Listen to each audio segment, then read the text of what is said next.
It's an everyday thing. It's an everyday thing. It's an everyday thing when you let your nuts hang. In the criminal justice system, sexually-based offenses are considered especially heinous. In New York City, the dedicated detectives who investigate these vicious felonies are members of an elite squad known as the Special Victims Unit. These are their stories. She's a therapist. We were talking for a little bit. We talked all of 2 weeks. Not a situationship, none of that. We talked all of 2 weeks on a romantic level. I would say 4 days into us just texting, she called me at 6 in the morning. It woke me up and I hung up because clearly that was an accident. So I just, declined it. Then she called me at 7. She called me at 7 in the morning. I woke up because you can call me twice. Must need something. Okay, so I'm woke. This is the conversation. I'm very groggy because I just woke up. So I'm like, hello? And she said, were you asleep? She asked it like a confused question, like, why would you be asleep? Mind you, it's 7 in the morning. So I'm like, yeah. And she said, she said, I need you to realize I woke up early to talk to you. Do you understand? And I'm like, okay. No, I'm serious. So I just woke up. Nothing's funny at this moment. So I'm like, okay, what's up? So we talk all of 4 minutes. And whatever I finished off with, whatever I said at this point was funny enough for me to laugh. If I laughed for 4 seconds, that means she laughed for 2. So I'm sizzling down my laugh. And then it goes quiet for a solid 5 seconds. And she said, I don't think I'm interested in pursuing a relationship with you anymore because I don't feel like you are as serious about your career as I thought you were. I swear to you. I said, yo, it's 7:06 in the morning. What are you talking about? She was like, if you're an artist, it's like you're not working on any new music. You're not doing this. You're not doing this. You're not doing this. And I'm like, bro, mind you, this is February. It's like, yo, I just put out an album. This is when, I don't know when BPD came out, but BPD had came out the week before. So I was like, I just released an album and a single. And I got another single, which was Flowers for Algernon, on the way. What are you talking about? Mind you, I just got out of a relationship. What are you talking about? So she was like, it's exactly what she said. I swear to you. I swear to you. It's exactly what she said. Oh, God. Oh, God. Oh, God. Now I'm like, yo, what's going on? You good? She was like, that's on me. I overstepped and this, that, and this. I'm confused because, mind you, it's 7:10 in the morning. So I'm like, you good? You good? And she was like, well, I am a therapist. You should talk to me about what you're going through and I can help you. I can be there for you. I said, if we're going to be dating, I don't want to, blur those lines because I don't want you to know too much about me. This is the thing in my relationships, bro. It's a certain level of me that you're just not going to know, buddy. So I'm like, nah. And she was like, what happened for you to not want to try therapy? I do therapy. I'm cool. Chat got my back. But I'm like, nigga, I just met you. And we're supposed to be dating. We're trying to, see where this go. Why would I tell you stuff like this, bro? What are you talking about? So she's like, you know what, fine, yada, yada. We wrap it up. We get off the phone. I go to sleep. She calls me again at 3 p.m. Same day. 3 p.m. What do you think she called me about? What do you think she wanted? She called me, and this is where she started, okay? This is where we started. Then she backed up, placed the phone down. She is booty butt naked. She is booty butt naked. You know what she said to me? I need you to accept my body. I'm driving. I'm driving. Okay. And she said, do you accept my body? I'm like, yeah. And then she proceeds to take me on a body tour. And she's like, these are my tattoos. These are my scars. I need you to accept my body. Okay. The therapist need it. Okay. The therapist need therapy. Immediately, as soon as I say okay, she hangs up. She calls me every bit about 4 minutes later. I swear to you, I swear to you, I swear to God, I swear to God. What do you think she said? She called me back in 4 minutes and she goes, ah! She goes, we're serious. Ah! Maybe I'm mentally ill, but I'm not ready to address that right now. Hangs up. I ain't gonna lie, I'm low-key intrigued, but like, what the fuck, nigga? I just met you. This is 4 days in. This woman is a therapist. You know what that means? Somebody goes to her. That's crazier than her. Looking for help. What the fuck? Okay. So we talk like, that was on me. I should have got out sooner. But at this point, I'm entertained, bro. She's strictly entertainment purposes only at this point. Like, I gotta see where you going with this. We talked for a little while longer, and one day, I'm not texting back as fast as I need to be. I get distracted. So she's like, hey, I'm not satisfied with your text rate. What's up? And then she like starts going off on me about some stuff. And I was like, yo, I feel like you're projecting some shit on me. Are you okay? What you got going on? Because you really throwing some shit at me right now. And she lit me up, bro. The little bit of information that I gave her on my life, she started attacking me with it. Imagine if I was letting her be my therapist, my nigga. No, she was like lighting me up. And then she was like, don't you ever fucking try to be a therapist to me. That's my job. I'm the fucking therapist here. She's like going off, letting me have it. So I hung up. Don't talk to me like that on the phone I paid for? On my Lord's Thursday? No, thank you. I hung up. So then she started blowing on my phone with text messages. Honestly, I was with it for a second. I ain't gonna lie to you. But we're not doing the toxic stuff no more. We're growing, bro. My dating for me was like wild as fuck for a little minute. Whew. I want to add that my experience from this taught me I mainly date women that are smarter than me. So like women like this who are therapists and have psychology degrees, bro, I will have to have a lawyer or a real adult present because I probably was getting manipulated that whole time and didn't even realize it. Unusually, Bree, that is the therapist he was talking about. I have no doubts in my mind as who it is. I went down a rabbit hole trying to figure out who the hell is this man talking about. So there's this guy, he posted a story time about how he's been dating this therapist girl and she's like really popular on TikTok. She has over 300,000 followers. Okay, kiki. So I'm like, damn, who could it be? So what the fuck? So they said it was this girl named Bree, the therapist. So I'm like, okay, she doesn't have that many followers. Kept looking, ran across a girl named Emily. I'm like, okay, I don't think that's it. Then someone had hashtag unusually Bree. Ding, ding, ding. Her page is on private, but since people have stitched and duet some of her videos, it's very much giving guilty. These therapists need therapists. Like, a therapist is a human too. And all you need is a damn degree to be a therapist. So now you have a person with a degree and some underlying mental issues, but they still get to become a therapist because they have the degree. Some of the stitches / duets I've seen, I'm like, yeah, that's definitely her. Like, y'all go see some of the stitches and duets. Like, I've seen within the first 5, at least 3 of them, she were boohoo crying over almost nothing. So to that man, I feel sorry for that man. I'm sorry you had to go through that.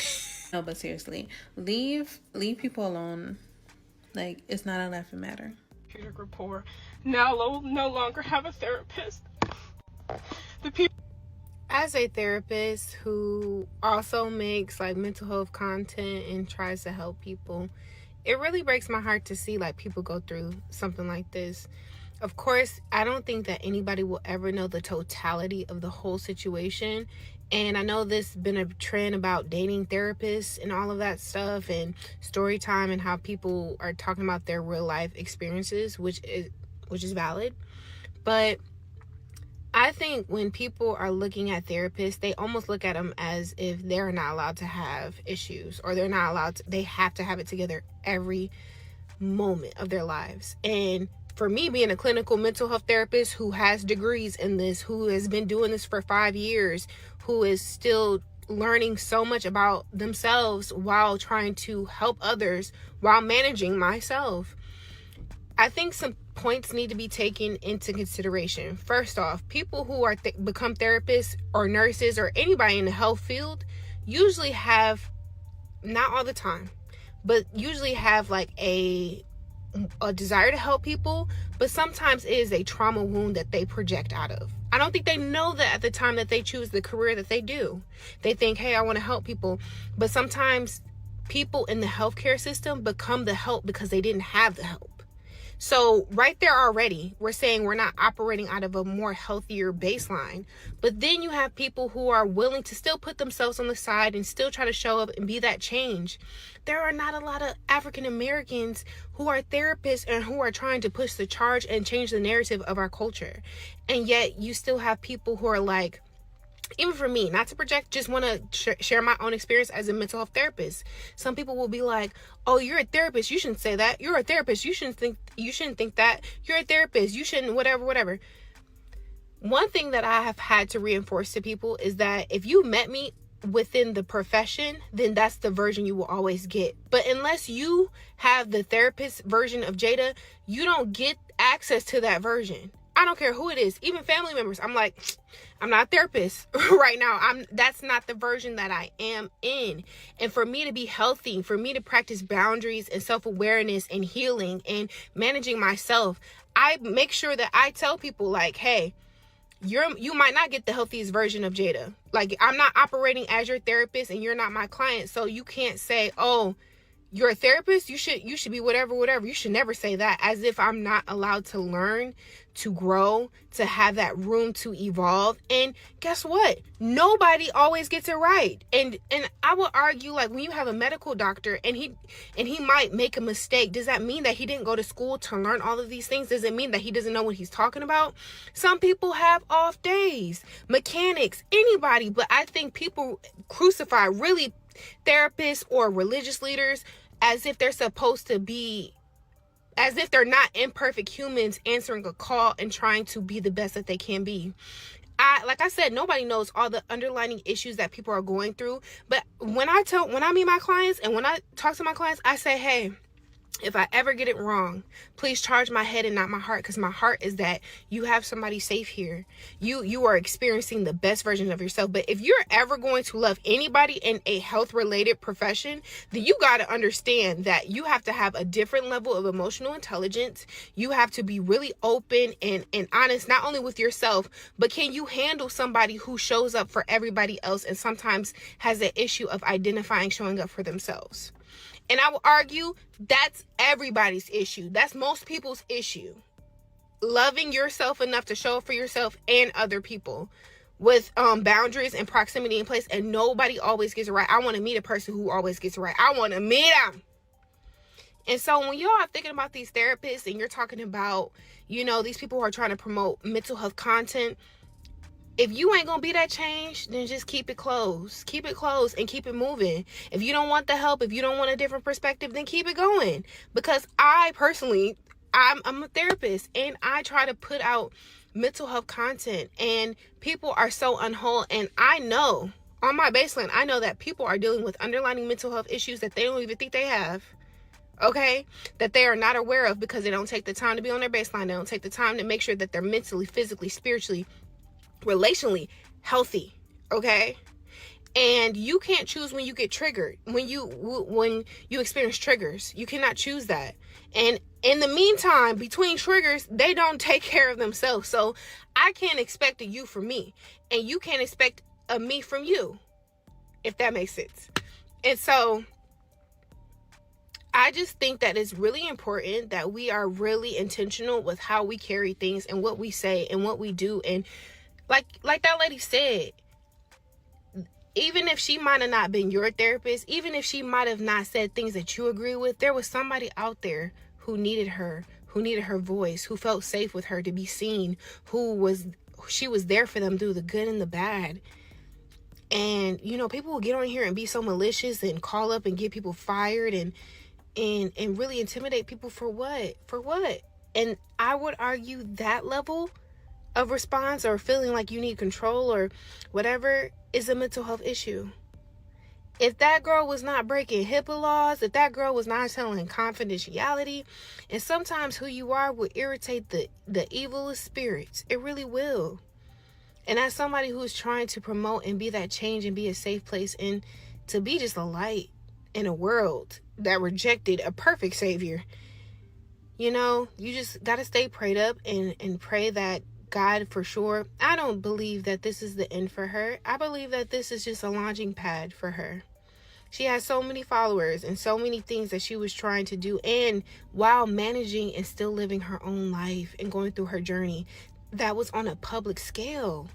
Some people are so afraid to be seen, but we crucify the people who have the courage to show you the imperfections and the journey and the growth that we are working on, man. And it's just sad. It's just so sad, you know? So I hope you guys are really understanding that people in healthcare, yes, they have issues. Yes, they're working through their own process. And yes, they don't always get it right. But just because you walked in on a part of their story that maybe you don't agree with doesn't mean that the whole story is not beautiful and it didn't have any impact on people. Okay? Like, for people to feel so entitled and so powerful and so like I can do this, or I don't want to say ruin your life or call up and get you fired or insert a opinion that has nothing to do with you. If you don't like somebody's stuff, if you don't like what people are promoting, scroll. And the fact that you can't scroll suggests that you have poor emotional regulation because you feel like you need to insert yourself or say comments or give out opinions that weren't even solicited. Nobody asked, nobody cared. And really, that might be a trigger and a trauma that you need to work out on yourself. We all got something. We all have something. And it just broke my heart to see this girl crying on here. And you know, she looks young. You know, and this profession is hard. And when you walking into it, you don't think that is this hard. You're thinking like, I learned all the stuff I needed to do. I'm helping people. And it takes a toll. When I started first giving therapy and started into the business, I remember I would just pull into a random parking lot and start crying. Just boo-hooing. Why? Because it's so heavy. Especially if you're not taking care of yourself. Especially if you're not setting those boundaries. Especially if you're trying to be something for everybody, right? And that's not just in the profession, it's in your real life. I will have people, after I got done with 8 clients a day, I'll have people call me who are my family members or friends or whatever, and I literally had to learn how to be like, you know what, I can't talk to you guys. I just got done talking to people for 8 hours a day straight, no bathroom breaks. And yes, this is a profession I chose for sure. But I didn't know the totality and the responsibility and the honor it is to be there for people. And so we got to be nicer, okay? We don't know what people are going through. We don't know, like, we only see glimpses. And the glimpses are what we allow people to see. So, you know, hopefully this provided for some, like, perspective. And we think about how we can affect people's lives. Let's do it in a positive way. What it do, everyday people, man? It's your boy PJ. Today we back with another lit video. Back in the confessional, and yes, we staying lit, big dog, man. Shout out to my everyday people who rock with me every day. Shout out to my player partner, Lucky Wizard Deals. He keeps it lit. Make sure you guys like, comment, and subscribe to this video. Let me know what y'all think about this in the comment section. Hit the links down below. We got Boog's Coffee, man. The smoothest coffee in the world, man, okay? Use the discount code everydaypj at checkout. Just click the link, man. Check it out, all right? Let's get into it, big dog. Now, I feel like I just went through a therapy session. Like, ooh. You know what? Shout out to the therapist. Shout out to the creator, Servant Campbell. He's a music artist. Go check out his channel. Got a lot of music going on. And supposedly he's dating unusually Bree, or he was talking to, not dating, because they don't seem like they got that far. But it's a lot of unusually Bree, and I remember coming across her channel. I want to say I did a video on her once before, some other wild stuff. But fact of the matter is, to listen to people's problems, you gotta be a specific type of person, because I don't like listening to people's problems at all. So, and I give terrible advice. Now, the advice I give on her on YouTube is strictly for entertainment purposes only. If you take my advice, you either smarter than a dumb mother or you dumber than a smart mother. Either way, don't really take my advice. Just understand some of the stuff I do be saying be real, but you gonna learn for yourself. Okay?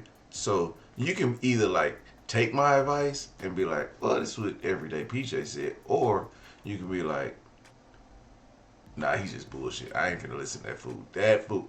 But see, you know what the crazy part is about being a social media influencer is people take your words to heart.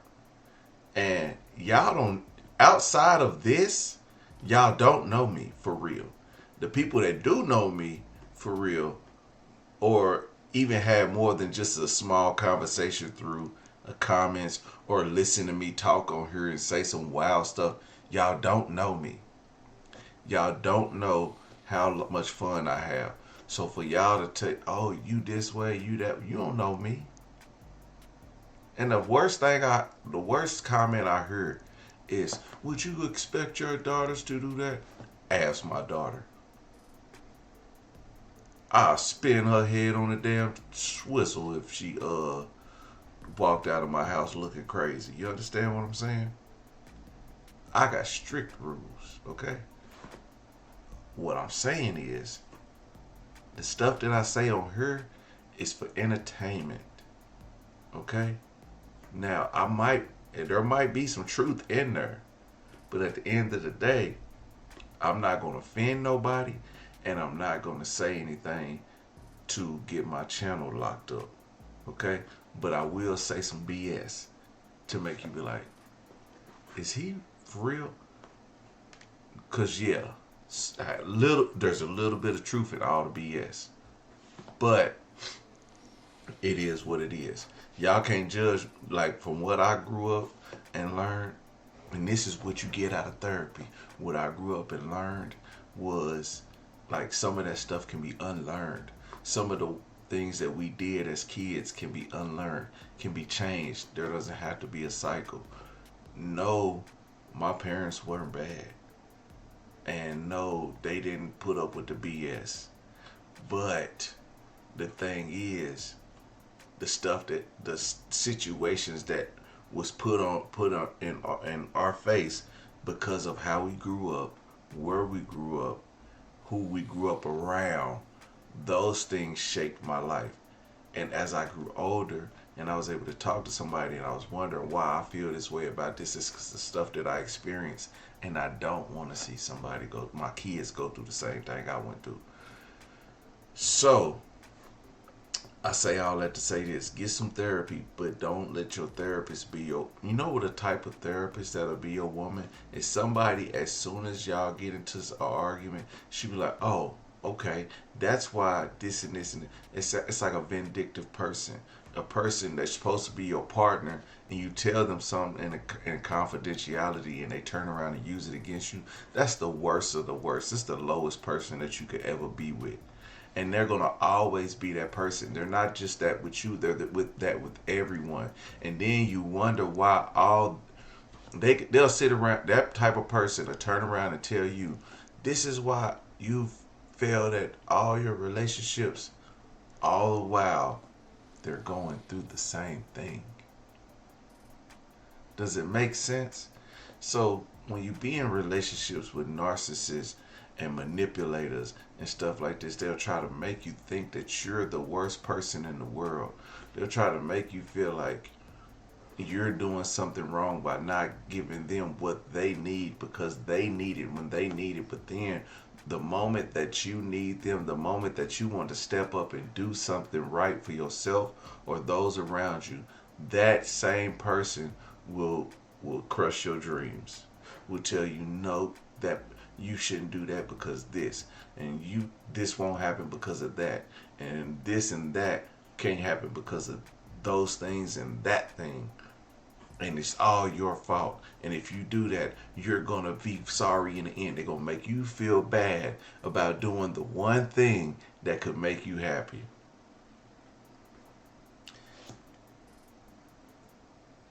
don't date narcissists. Maybe don't date therapists.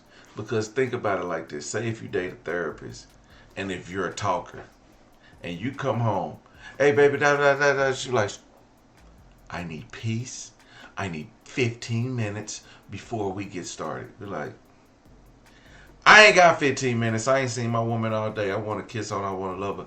I need to calm down. This is my coping mechanism. Then she gonna hit you with the whole therapist stuff. Then you gonna be like, oh, okay. Until the day that you stop doing it, and all that spark when you're happy to see your woman that leaves, and then they're like, well, he doesn't touch me anymore. Yeah, because when I was excited to see you, you needed your time. So now I know when I see you, it's just like, hey, the excitement's gone after you got your time.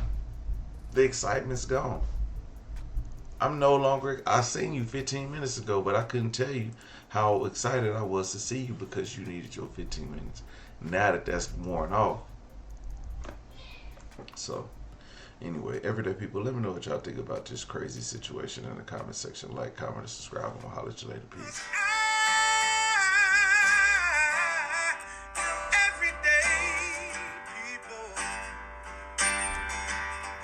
Day and night. For some women, can start working in as fast as 1 week.